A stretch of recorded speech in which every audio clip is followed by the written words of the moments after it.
ये नेट का लहंगे का ब्लाउज़ है जिस पे एम्ब्रॉयडरी की हुई है और नेक जो है वो ऑलरेडी एम्ब्रॉयडरी से बनी हुई है। तो इसकी कटिंग जो है वो हमें किस तरह से करनी चाहिए इसका वीडियो शेयर कर रहे हैं।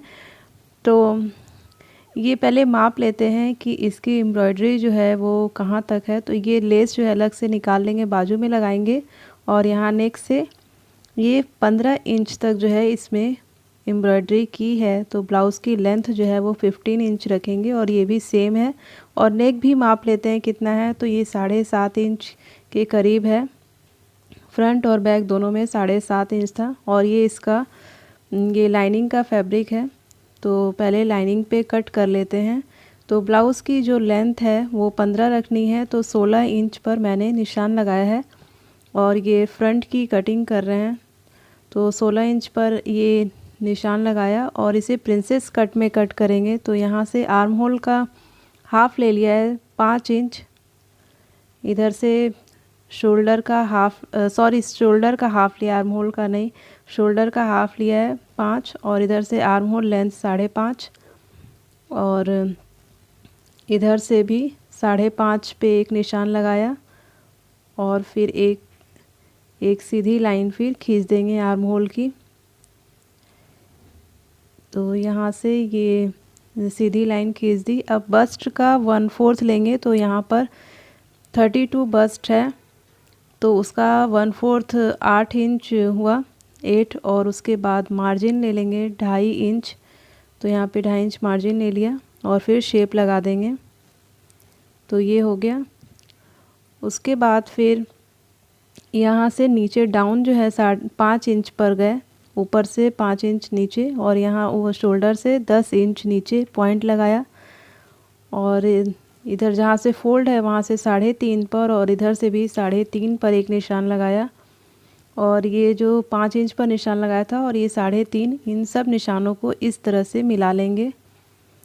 अब ये इस निशान के आगे 2.5 इंच पर एक और निशान लगाएंगे और ये जो 10 इंच पर निशान लगाया था उससे मिला देंगे। तो इस तरह से शेप में इससे मिला देंगे और ये वाला हिस्सा जो है ये पूरा कट के निकल जाएगा, जिससे कि शेप अच्छा आता है। तो ये 2.5 इंच वाला जो हिस्सा है ये वाला निकल जाएगा और ये 2.5 था, तो इसके आगे फिर 3.5 पर एक निशान लगाएंगे। यहाँ 3.5 पर लगाया और उसके आगे फिर मार्जिन ले लेंगे 2.5 या 2 जो भी आपको रखना है और इसको इससे मिला दिए। तो 3.5 इसलिए निशान लगाया था उसके आगे क्योंकि हाफ इंच जो है ये मार्जिन में चला जाएगा। अब यहाँ पर भी कटिंग होगी तो हाफ इंच मार्जिन में जाएगा, तो 1 इंच एक्स्ट्रा मैंने रख लिया है, 1 इंच से कम ही रखा है। और अब इसकी कटिंग कर लेते हैं।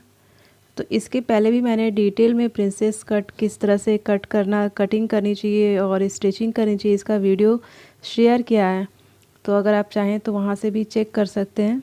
तो अब इसकी कटिंग जो है इस तरह से कर लेंगे और फिर ये वाला भी हिस्सा निकल जाएगा, इसलिए मैंने जो है ये मार्जिन 3.5 इंच एक्स्ट्रा रखा था क्योंकि ये हिस्सा जो है कट जाएगा। और अब ये इस तरह से आएगा। तो फ्रंट की तो कटिंग हो गई, अब बैक पार्ट की कटिंग करेंगे। तो यहाँ से भी आर्म होल 5.5 रखा और बैक में यहाँ 6 रखे और अब ये निशान इस तरह से लगा दिए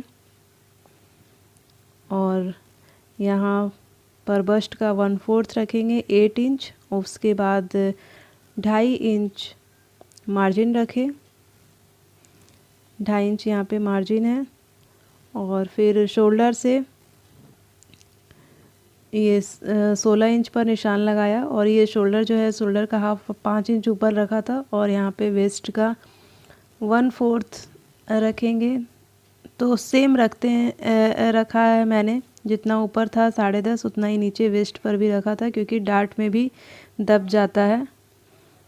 और फिर ये कटिंग कर लेते हैं इसकी। अब कपड़े पर मेन फैब्रिक पे इसकी कटिंग करते हैं। तो फ्रंट और बैक दोनों में सेम एम्ब्रॉयडरी है, सेम नेक है, तो किसी को भी आप ले सकते हैं। तो इसका कटिंग करने का सबसे मेन ये है कि जो एम्ब्रॉयडरी है वो बिल्कुल बराबर से बैठनी चाहिए। जो नेक है वो उसका नेक जो है इधर उधर ना रहे, बिल्कुल अच्छे से उसे एक पर एक सेट करके फिर कपड़े की कटिंग करें। तो बिल्कुल बराबर से मैंने कर लिया था। उसके बाद अब ये अस्तर वाले कपड़े को इस पे रखते हुए और अब इसकी कटिंग कर ली है फ्रंट की। और अब बैक की कटिंग करते हैं। तो इसकी भी एम्ब्रॉयडरी बिल्कुल अच्छे से सेट कर लेते हैं नेक की, और यहाँ से बैक को रखते हुए और अब इसकी भी कटिंग कर लेते हैं। तो यहाँ से ये भी कट हो गया बैक पार्ट। और अब बाजू की कटिंग करनी है। तो ये बचा हुआ जो कपड़ा है ये डबल फोल्ड में है, और इसे मैंने 8 या 8.5, ये 9.5 है वैसे, एक्स्ट्रा रखा है मैंने 8 या 8.5 के करीब। जितना बस्ट का 1/4 रहता है उतना इसको फोल्ड करेंगे। 4 फोल्ड में है ये कपड़ा। और यहाँ से 8.5 पे निशान लगाया और इधर से डाउन 3.5 और ये शेप लगा दिया। और ये बाजू की लेंथ आपको जितनी रखनी होगी। और यहाँ गोलाई 6 या 6.5 रखा था। और फिर बाजू की कटिंग कर लेंगे। ये नेट का फैब्रिक इसलिए इस पे निशान जो है समझ में नहीं आ रहा है। और इसकी ये कटिंग कर ली। इसमें फ्रिल मुझे ऐड करना है अभी। तो सबसे पहले ये नेक जो है इस पे अच्छे से बिल्कुल सेंटर में आए, तो इसलिए ये निशान लगा रहे हैं। तो ये बीचों बीच बिल्कुल ये निशान लग गया। और इसके भी बिल्कुल सेंटर में निशान लगा देंगे और दोनों निशानों को बिल्कुल मिलाते हुए और नेक पे सिलाई लगा लेंगे। यहाँ पे भी कट लगा देते हैं। तो अब ये बीच में बिल्कुल निशान लगा दिया। और इसके बाद ये बैक पार्ट सिल रहे हैं। तो ये जो मेन फैब्रिक है उसे उल्टा रखा है, और जो अस्तर का कपड़ा था उसे भी उल्टा ही रखा है, और जो शाइनिंग वाला है वो ऊपर की तरफ आएगा।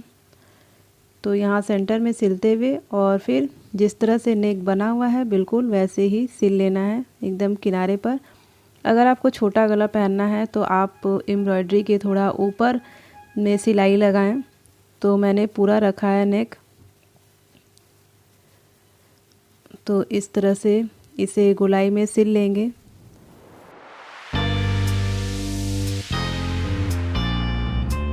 तो नेक की राउंड में तो सिलाई लगा ली है। अब नीचे की तरफ सिलाई लगाएंगे। तो यहाँ पर पिन लगा लिया है मैंने कि कपड़े में झोल ना आए। और अब नीचे के साइड में भी ये सिलाई लगाकर फिर इसे पलट देंगे। तो यहाँ पर भी एक सिंगल सिलाई लगा दी है। और अब पहले नेक की कटिंग करेंगे। तो थोड़ा सा मार्जिन देते हुए इसे कपड़े को कट कर लेंगे। और ये कपड़ा जो है काफ़ी निकलता है, तो मार्जिन जो है थोड़ा सा एक्स्ट्रा रखेंगे, ज़्यादा रखेंगे तो तभी सही है, वरना कपड़े में रेसे बहुत निकलते हैं। और अब इसे सीधा कर लेंगे। तो इसे सीधा करने के बाद इस पे नीचे की साइड भी टॉप स्टिच लगा ली थी, और ये नेक पर भी ये टॉप स्टिच लगा ली थी, जिससे नेक जो है अच्छे से बैठ जाए।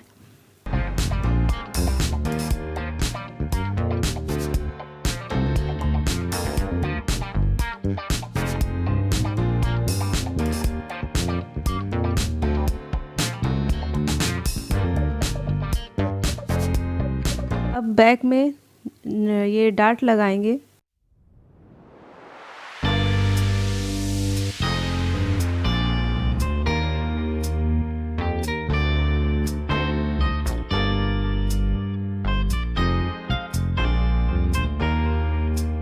ये डार्ट भी कंप्लीट हो गया है बैक का। अब फ्रंट की सिलाई लगाएंगे। तो फ्रंट में भी बिल्कुल बीचों बीच में निशान लगा लिया था मेन फैब्रिक और अस्तर वाले में, और यहाँ पिन भी लगा लिया है मैंने। और उसके बाद गोलाई में इसमें भी नेक पर सिलाई लगा लेनी है, जिस तरह से बैक में किया था।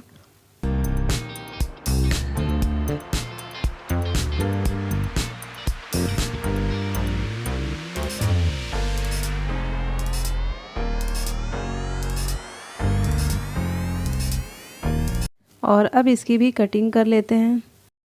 और कटिंग करने के बाद फिर इसे सीधा करके इस पे टॉप स्टिच लगा लेंगे।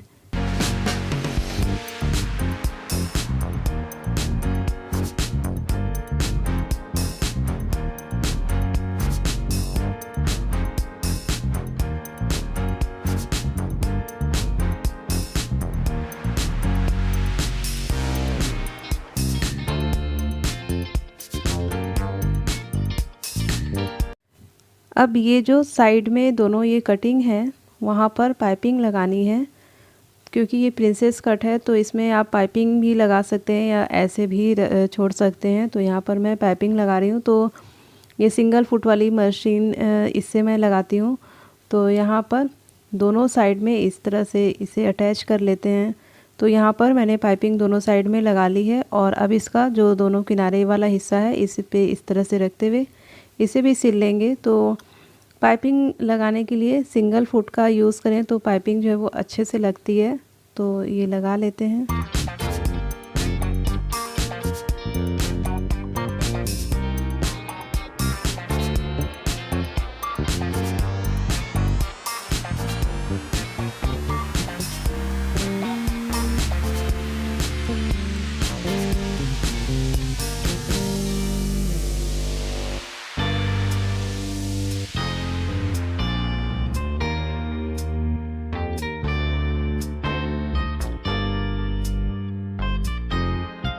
तो ये देखिए एक साइड का लग गया है और दूसरे साइड में भी वैसे ही लगा लेंगे।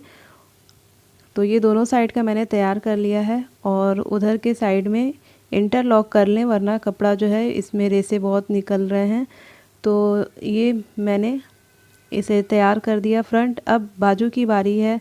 तो बाजू में ये जो लेस दिया हुआ था इसे अटैच करना है। तो लेस ये इसे अंदर की तरफ पलटते हुए और इस पर ये लेस को लगा देंगे।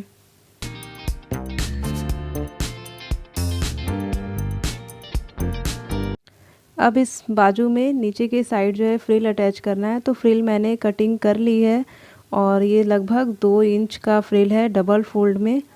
और ये फ्रिल का भी मैंने वीडियो शेयर किया है कि किस तरह से अटैच करना चाहिए बाजू में और कितनी लेंथ रहनी चाहिए फ्रिल की।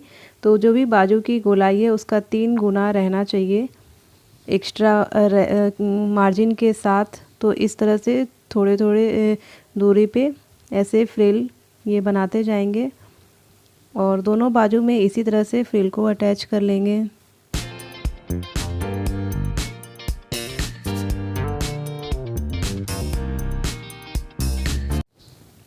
तो दोनों बाजू तैयार कर लिया है, इसमें फ्रिल अटैच हो गई है। और तो सबसे पहले अब शोल्डर को सिल लेते हैं। तो ये सीधे की साइड सिल के फिर इसे पलट लेंगे। तो शोल्डर को सिलने के बाद फिर बाजू अटैच करेंगे इसमें।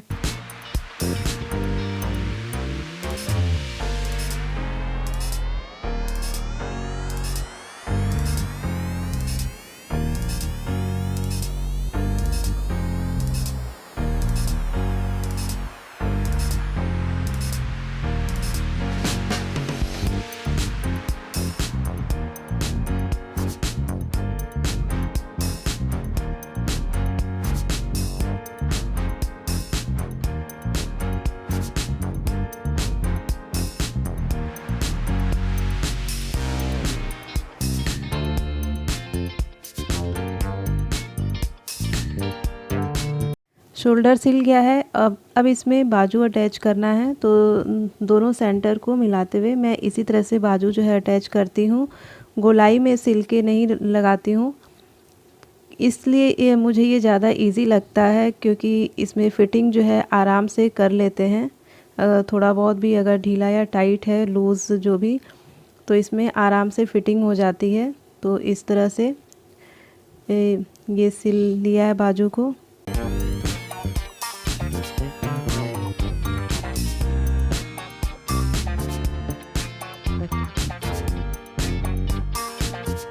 तो ये एक साइड का लग गया और दूसरे साइड भी वैसे ही तैयार कर लेना है। तो ये देखिए बाजू भी अटैच कर लिया है मैंने।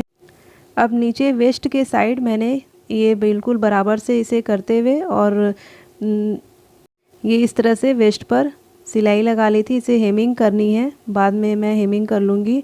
और एक साइड से यहाँ ये फिटिंग का जो निशान लगाया है इधर इस साइड और बैक साइड में भी लगाएंगे। यहाँ पर चेन अटैच करना है।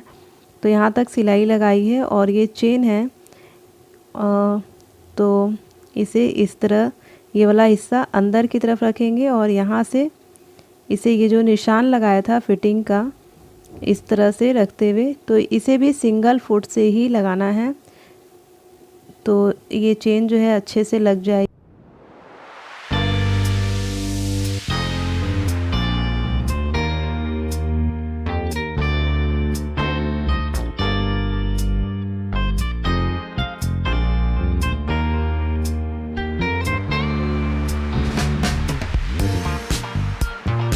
तो जहाँ तक सिलाई लगाई थी वहाँ पर इसे लाके पक्का कर लेंगे। और अब दूसरे साइड भी ये चेन को अटैच करेंगे। तो ये अभी इस पे सिलाई लगानी है, तो ये इसका दूसरा साइड है और बराबर से बिल्कुल चेन को रखते हुए और जो निशान लगाया था उसी निशान पर इस चेन को रख के सिल लेना है। तो इसे बिल्कुल मैं किनारे पर, ये चेन के बिल्कुल किनारे पर लगा रही हूँ ये सिलाई। तो इसी तरह से यहाँ तक, जहाँ तक सिलाई है वहाँ तक इसे सिल लेते हैं और फिर पक्का कर लेते हैं। और जो भी एक्स्ट्रा चेन होगा इसे कट कर लेंगे।